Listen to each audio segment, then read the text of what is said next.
Hello everyone, welcome to a brand new episode of the Internet's Most Hated Mafia Themed Geek Podcast, Long Coat Mafia Podcast. It is I, once again, the Reverend Godfather, the show's main host and frontman.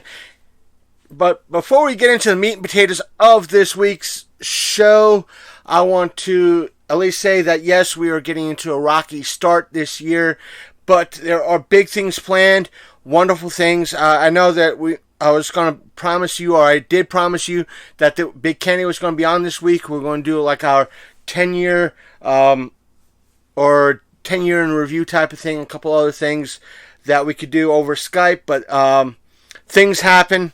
I know apologies. I'm not apologizing for anything, but things do happen. And yes, it's a rocky January, but we're going to be going into the rest of this year headstrong and rocking it to everything with the events that we're going to be at and everything else. As a matter of fact, I'm keeping it a secret for right now, but I'm kind of announcing it that this upcoming Saturday we'll be talking with a cosplayer, and so same person who does a lot of cosplay, and they just came off a very successful Kickstarter type of fund-raising event for a project that they had in mind. So please stay tuned for that.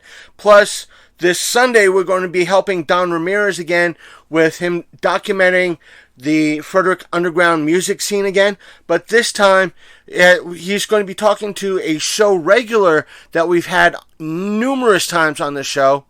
The one, the only, Matt Burns. But still, it should prove anything very interesting, considering what he's done in the past and what he's continuing to do right now. So please stay tuned for those wonderful episodes that we have planned. Plus, we have a lot of things coming down the pike. Like, I want to speak to a couple. I'm planning on speaking with Daniel Benoit again in regards to various things and this upcoming ECBRO event, this, I think, June. So there's a lot of things that we have in the pike and a lot of people that I want to have on the show, some of which are fresh faces, some may not be, but hopefully we'll have a lot of great stuff for all of you. So please, even though we have a rocky start right now, please stay with us, stick with us. There's a lot of stuff, and I do have content for you. But before we get into that content right now, I want to ask you to join me in a couple of seconds of moments of silence for someone who just recently passed away in the basketball NBA circuit, and that player is Kobe Bryant.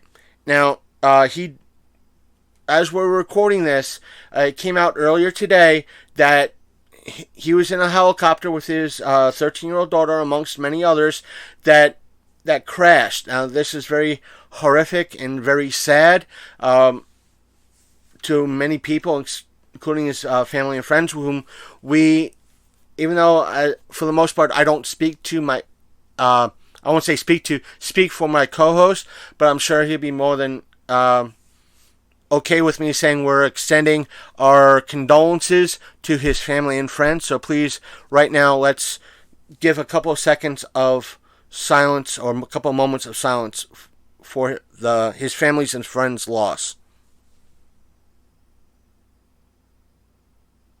Okay, folks, we're back and everything else.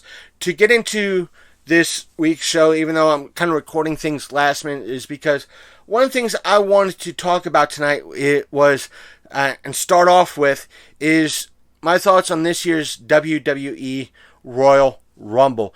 There was a couple of good matches that happened today, but it was, for the most part, it was always it seemed a little bit boring.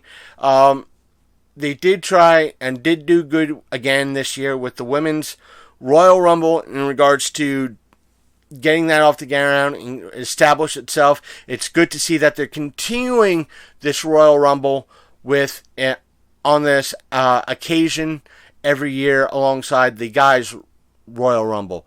And considering the in-between matches, that they were... a few people were saying that I was speaking with that the strap match between Bray Wyatt and Daniel Bryan was very good and something that they didn't have for a couple of years. According to the commentators, they haven't had a strap match in close to 10 years. So it was interesting to see for quite a while. And so, but all in all, it seemed slow and boring. For the most part, even though the Women's Royal Rumble seemed quick and was the first thing almost out of the lot, but I do enjoy it. I kind of like it in a way, but all in all, again, boring. But one of the weakest things that was happening in this year's Royal Rumble was the guys' Royal Rumble. The number one person out of the gate was Brock Lesnar. Surprise, surprise. For the first, I want to say, almost half the Royal Rumble was him dominating and just tossing people, eliminating those from the ring. And for those who don't follow wrestling, or I should say pro wrestling, and the WWE in regards to the Royal Rumble, the men's and women's Royal Rumble are basically the same rules. It starts off with the first two entrants, or the first two people. Then after that, I would say, not just after that, once the first two people enter the ring, the bell rings, then once that bell rings, every 90 seconds, a new participant enters the ring. And the only way to be eliminated from the Royal Rumble is to be tossed over the mat, I should say over the top rope, onto the mat or the floor below. If both your feet hit the floor, in some way, shape, or form, the floor below, again, you are eliminated. Now, this has proved to have a lot of interesting matches over the good many years to avoid being eliminated. In regards to, they were various participants that managed to save themselves in one way, shape, or form, using headstands, being caught by other people and tossed back in. It does get interesting. But again, with the guys' match this year, Brock Lesnar was first out.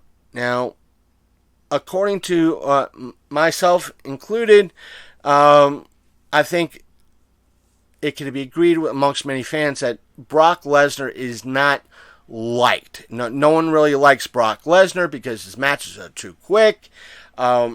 He's the dominant force that nobody could beat him. Yeah, he'll lose if the rare occasion he loses the belt. Within the next month or so, he's got the belt back.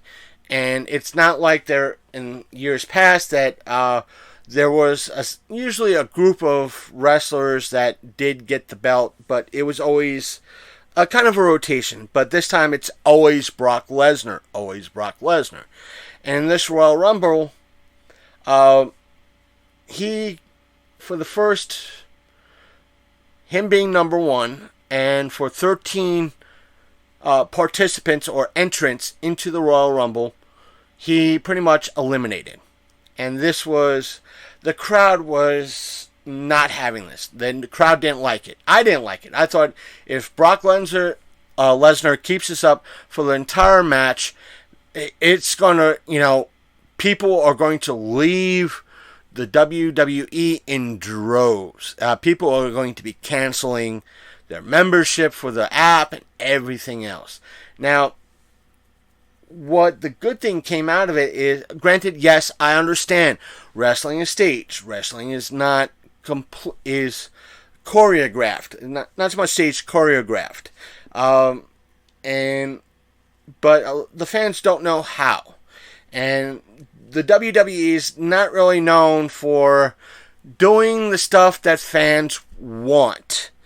Meaning that there isn't a way that the WWE for in its infinite logic and brain power would have Brock Lesnar toss out 29 other people and win it just for the sake of because it's Brock Lesnar.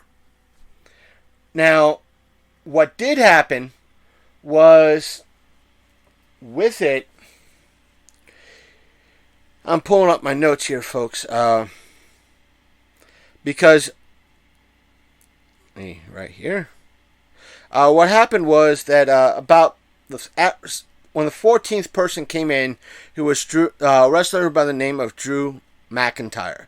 I had one friend of mine say, yeah, the only person who would be able to seemingly eliminate Brock Lesnar would be someone who is bigger than Brock Lesnar. And the 14th or 15th person that came in was, again, Drew McIntyre. And him and another entrant managed to kind of, in a way, team up and eliminate Brock Lesnar because the match was getting boring. The match was pathetic. And after it started to get interesting and like a atypical Royal Rumble match. And I started to enjoy the aspect into it. One of the other things I kind of did enjoy is that there was hints of Edge. Edge hasn't been in the WWE for at least 9 years, if not more than that. And he came out to hear his entry music and see him come out and last as long as he did was good. Now, sometimes you'd get hints at. I want to say this: a lot of folks were kind of dismissing the hints of him possibly being at the Royal Rumble because sometimes wrestlers will, especially the ones that have not been with the WWE for a while, would hint, yeah, I want to be in or I would like to be in, and they're not chosen.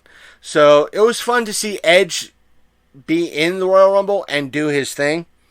But it did happen to, at the end of the whole thing, Drew McIntyre was, well, the winner of the Royal Rumble. One of the things I want to touch on in regards to the Women's Royal Rumble.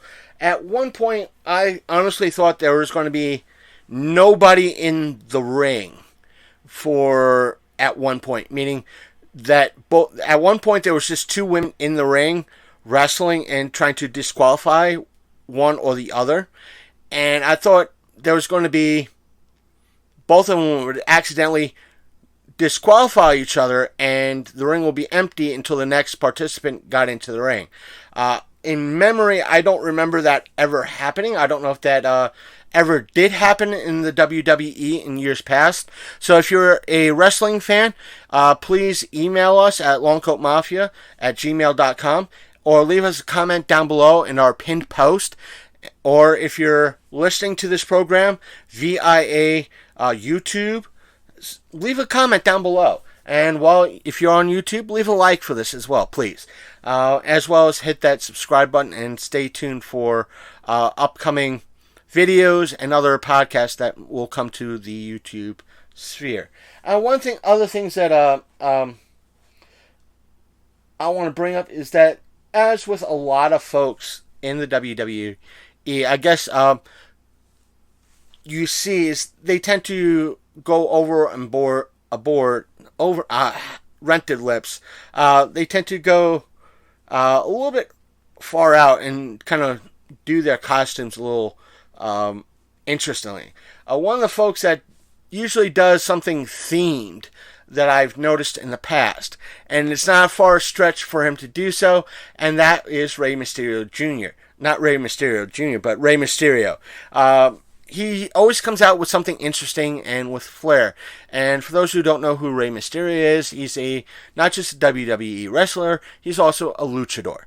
And with the luchador culture in regards to wrestling, they always wear masks. And one of the things that Rey has always done, it had always kind of a flair. Sometimes he come out like looking like Wolverine or Spider-Man or something like that for the fans, or because he's always deemed the underdog or the little guy fighting people bigger than him. And that's usually his shtick. He's a pretty decent wrestler. He's been doing it for the past, 20 years, if not longer. And it's wonderful to see him to come out. He came out as Batman this year, but some of the other wrestlers that were coming out were kind of mimicking that superhero theme. One of the female wrestlers, when she came out for the Royal Rumble, was dressed up as Captain Marvel. One of the wrestlers coming in for the Royal Rumble, it was someone we haven't seen in a while in WWE, who goes by the name of MVP. He came out as Black Panther. These were just three of the examples. I'm sure there were a few more that I couldn't recognize or just completely missed over the course of the program.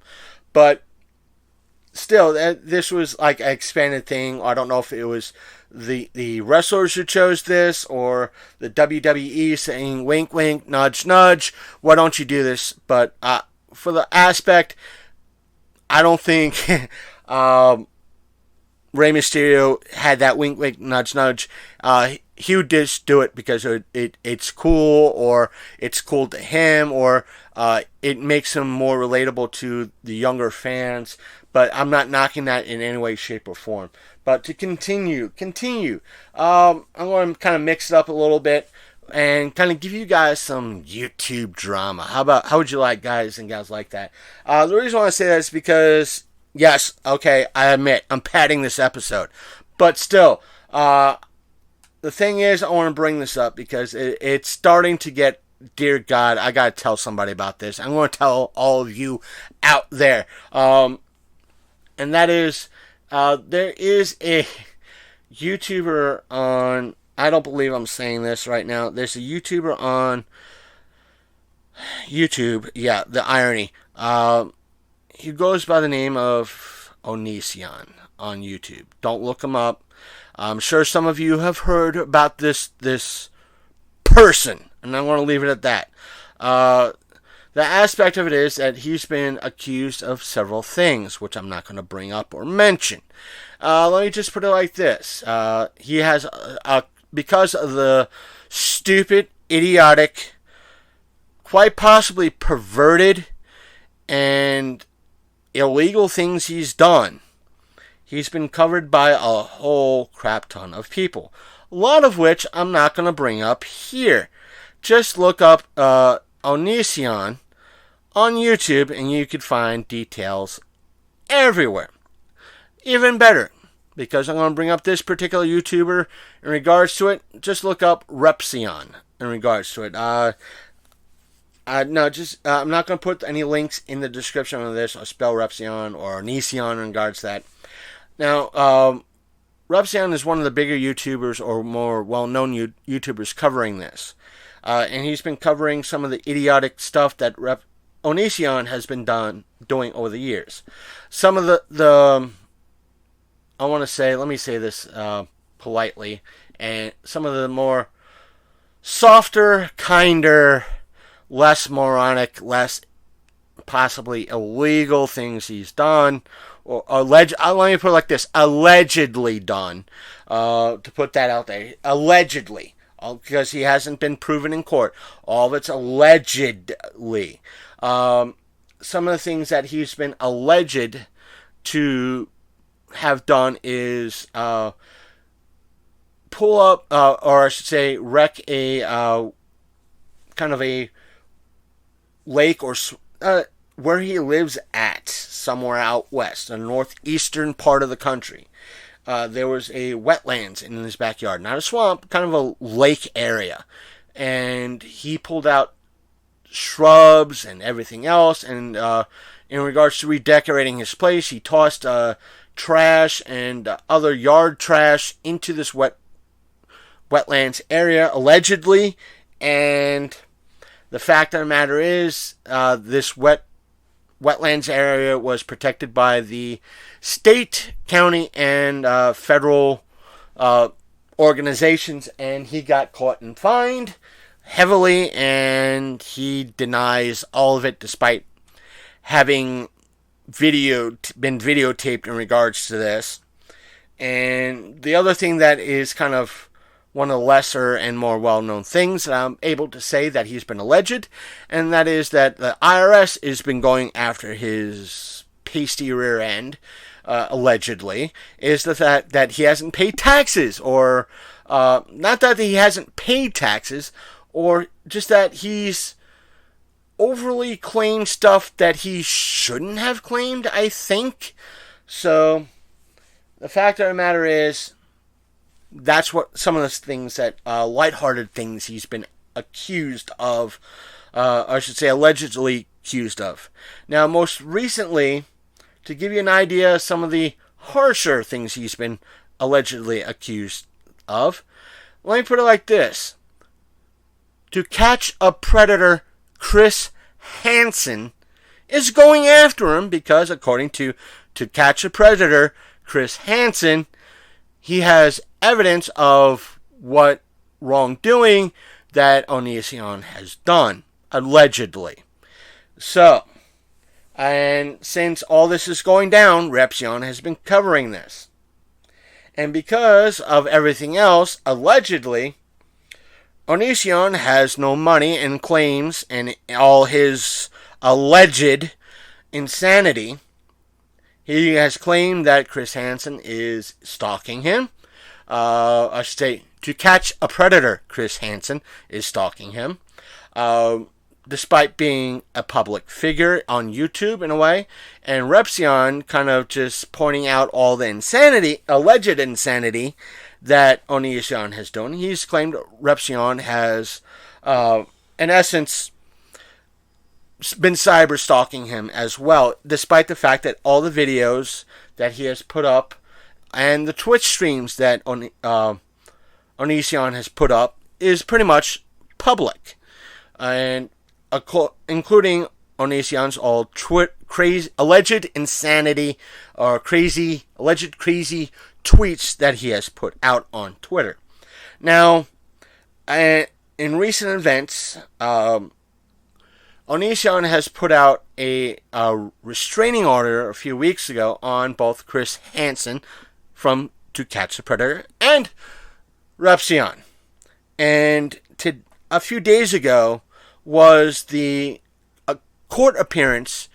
Now, for those out there that don't know, when someone files a restraining order or that sort of thing, usually there is a court appearance to find out, okay, what's going on? Should we continue to keep this? And there should be X number of feet or miles or yards between the two of you. And a lot of people have said that the reason why Onision has done this is to pretty much stop To Catch a Predator, Chris Hansen, and Repsion from making videos. In essence, using this as a scare tactic. And again, from all the alleged craziness that's going on in Onision's life right now, he is pretty much broke. He's probably broker than me right now. And that's just my opinion, and me just speculating. And I am on the very low end of the poor scale, so to speak. And he doesn't have any money for a lawyer, so he's been doing all this himself. So what happened was, he went to court, filed this restraining order. And one of the things he did, the court appearance was a few days ago. And in the process of this, he served the wrong Chris Hansen. That's right. He just pretty much went out and served or sent this court order to show up at court at some random, I don't want to say Joe Schmo, but Joe Schmo named Chris Hansen in Massachusetts.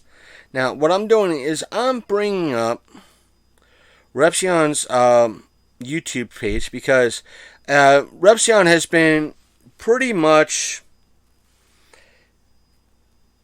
well, he's been, don't want to do that. Pretty much what happened was he's been giving, kind of easing back on YouTube and to do his own thing, follow his own career other than YouTube. And because he had limited funds for a lawyer, because in this particular instance, because what I think and a lot of people have been thinking that Onision did was to shut Repsion up and to stop him from making videos, was to do this protection order and serve it to also Chris Hansen to Catch a Predator.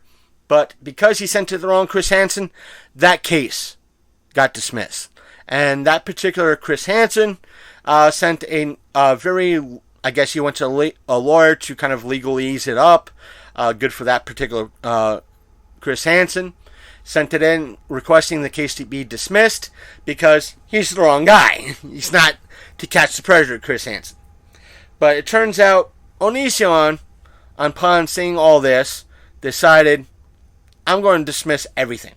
Now, again, Repsion brought a lawyer to this just in case. It's one of those instances, I'd rather have a lawyer with me than, or say, have it and not need it, and then need it and not have it.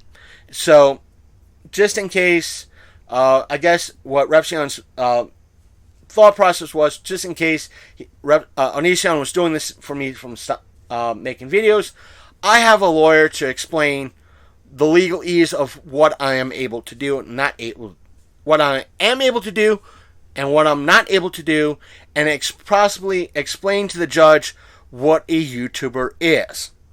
And because this particular lawyer, to go to court, and in this case, stand next to Repsion and do nothing, cost Repsion about $2,500. And because, again, Repsion had to dig into his personal savings and, in essence, use a credit card to pay for this lawyer, he had to pay that card back. So he initiated a GoFundMe to help pay for, not just pay the $2,500 back, but potentially, that was his main goal, at least get the money back for this particular lawyer. And he said if there's any extra that he earns from the GoFundMe, he'll set it aside just in case Onision decides to do a kind of a civil lawsuit and sue him in regards to everything else. That way, he has more than enough funds for a lawyer next time around.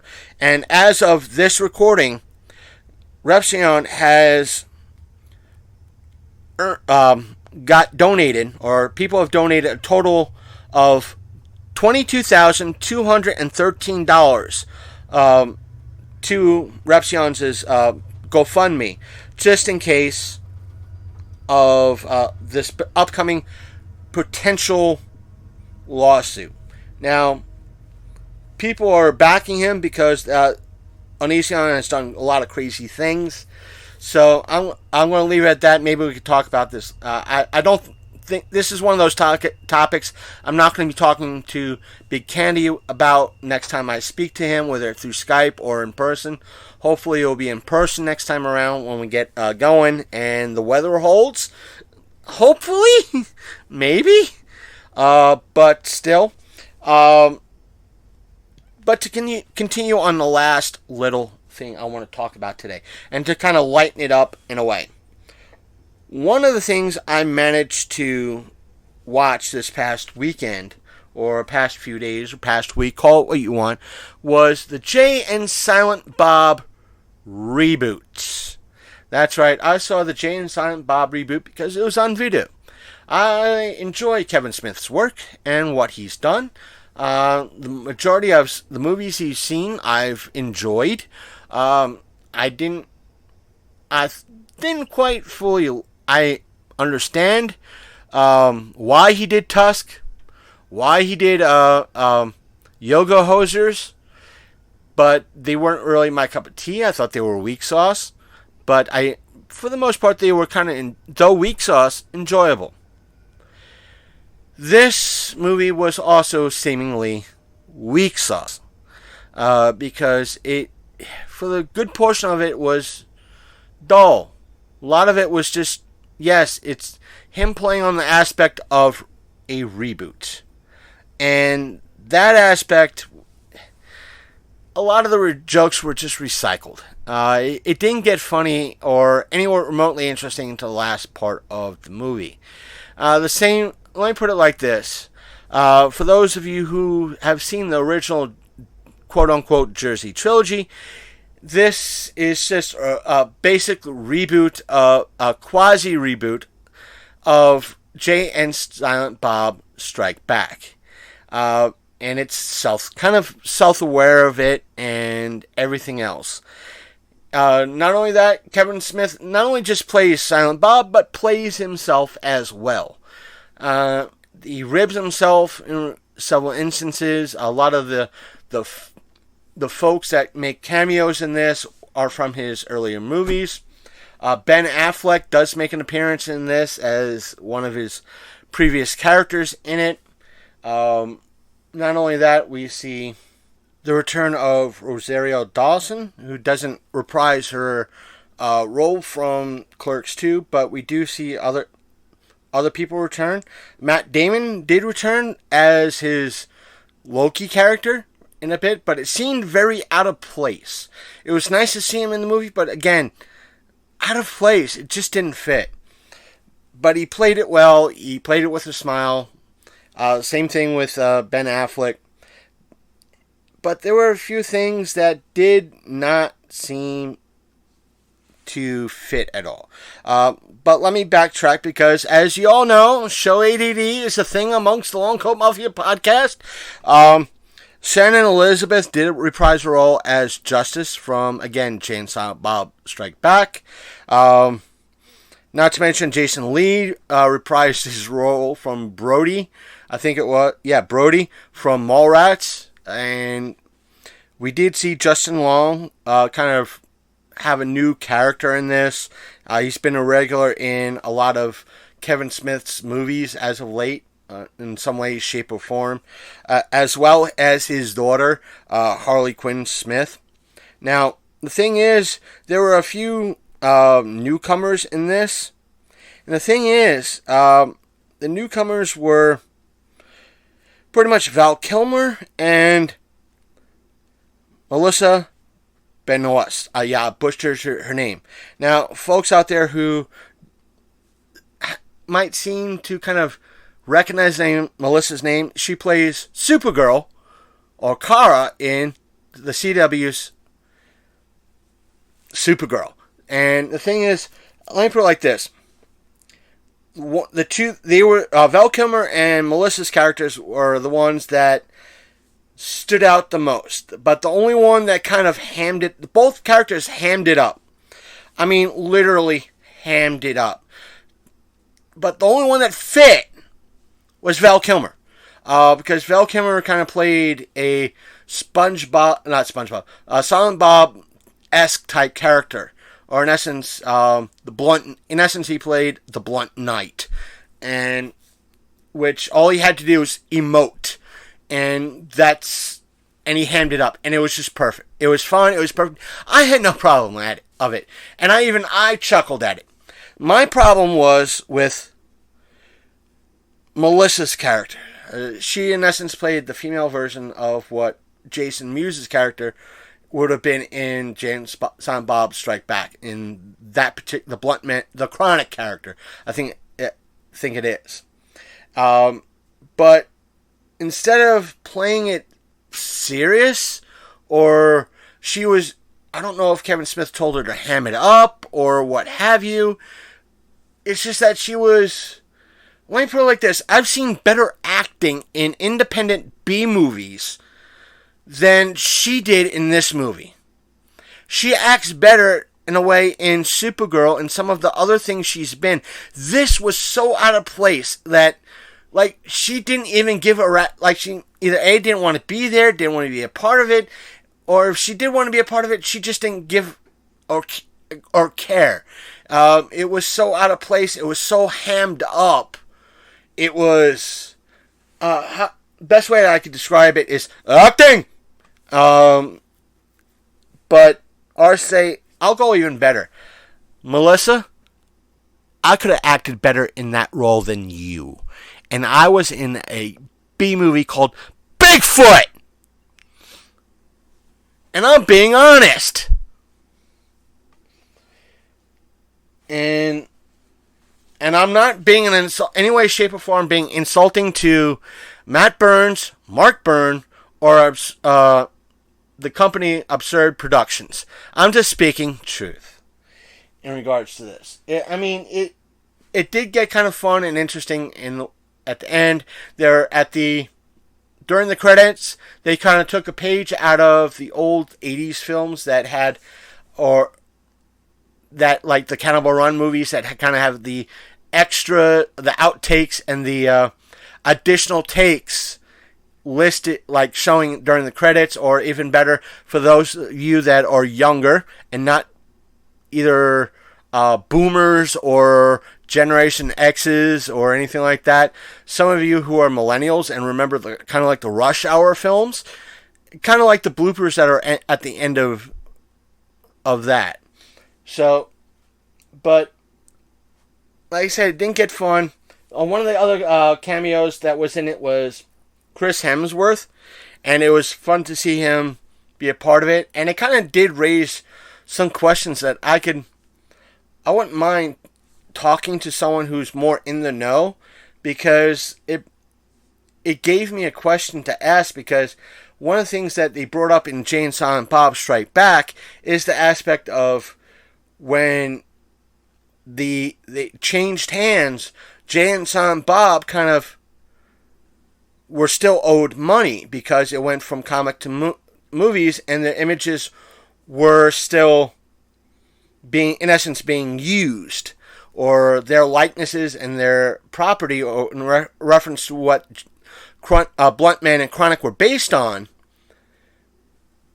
in essence, were their idea, and therefore they were owed royalties. And in the reboot, you see the Funko Pops, the other licensed material, and so forth and so on. And even though in the beginning of the movie, they kind of signed away certain rights, but it's something to ask someone more so in the know in regards to the movie industry, in regards to that particular legalese. It would be fascinating to talk to somebody like that. If I had a chance to speak to somebody, Awesome Con, I'm looking at you. I'm coming your way. I gotta fill out the application sometime this week, if it's there. That way it's not too late.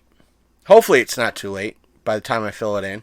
That we do get a chance to speak to somebody, probably an actor or an actress that's in the know, that might help answer some of those questions. I'm not talking about a C-lister or D-lister, but someone who might know a little bit more in the industry than I do, or a little bit deeper in the industry than I do. Now, that's about it for right now. I have nothing more to cover.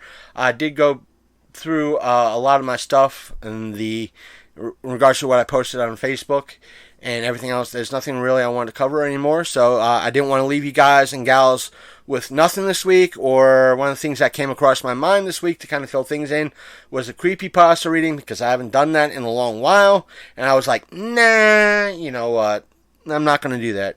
I could have posted up a retro episode, and again, I was like, no, I've done that, it's too soon. I wanted to do something original. That's why I gave you guys and gals this. I do apologize for being kind of lame and kind of quick put together, but still, it's there. It's there for you. I hope you enjoyed it.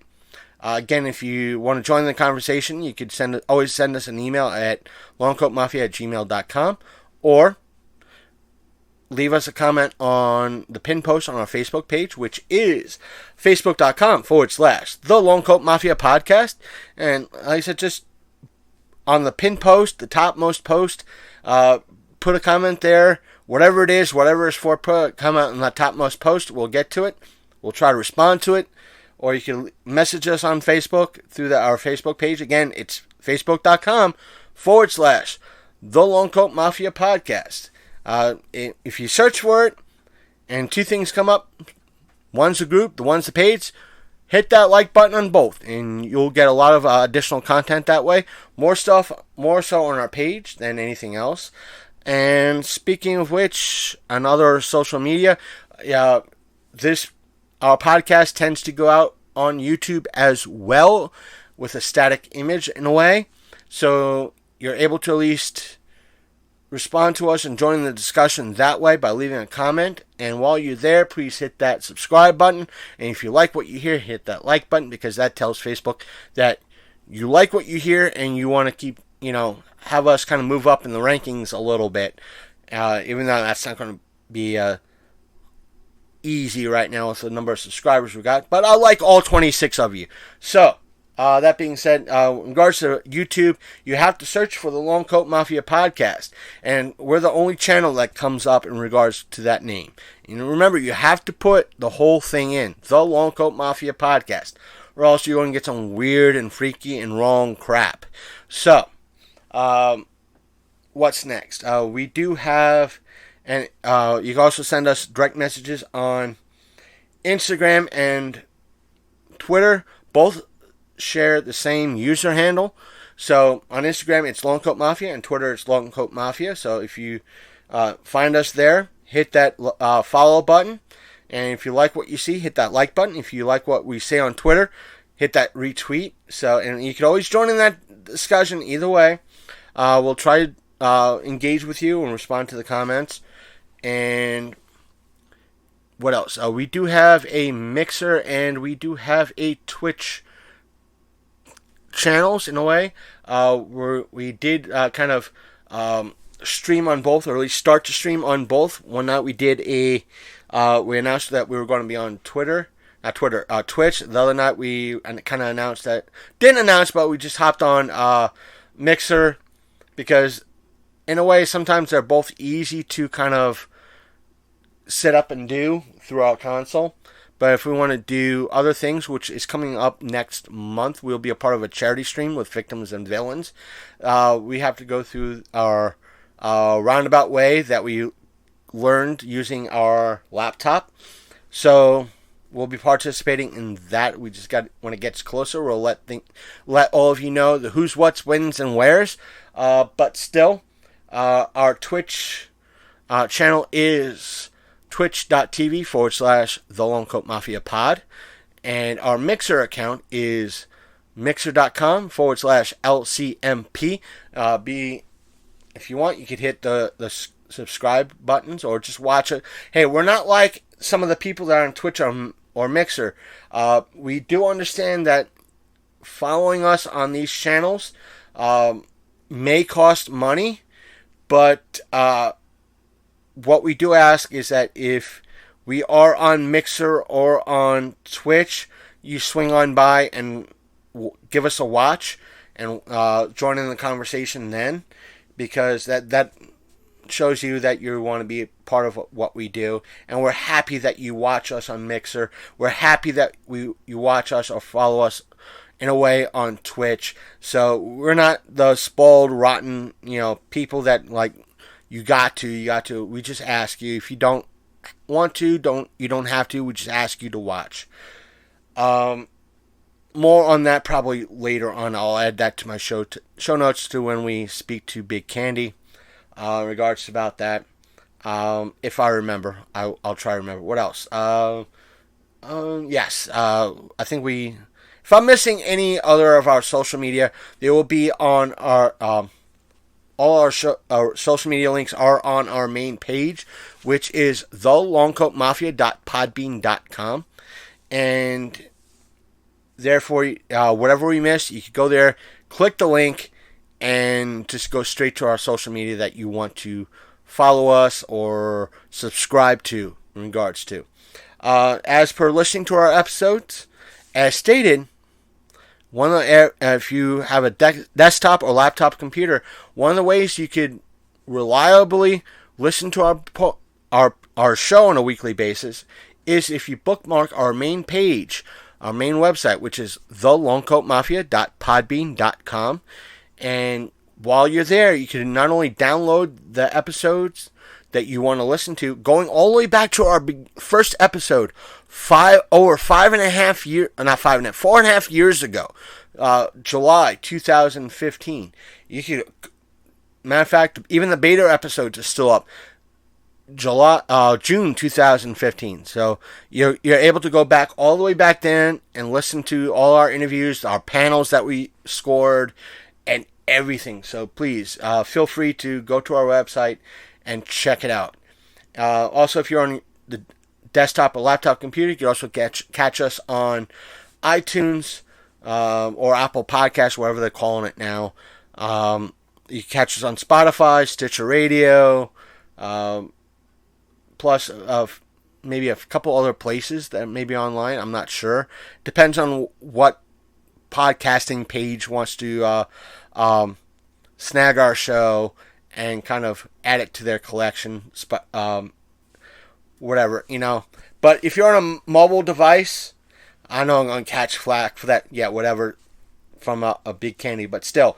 If you want to catch us on your mobile device, we are available on Apple Podcasts, Google Podcasts, Spotify app, the Stitcher Radio app, and the Podbean app. I do recommend having the Podbean app because just in case Apple Podcasts, Spotify, or Google Podcasts don't want to post all the episodes, that way you have a constant way of getting the latest episode, because we do post on a weekly basis, and I try to post something up on a weekly basis for all of you.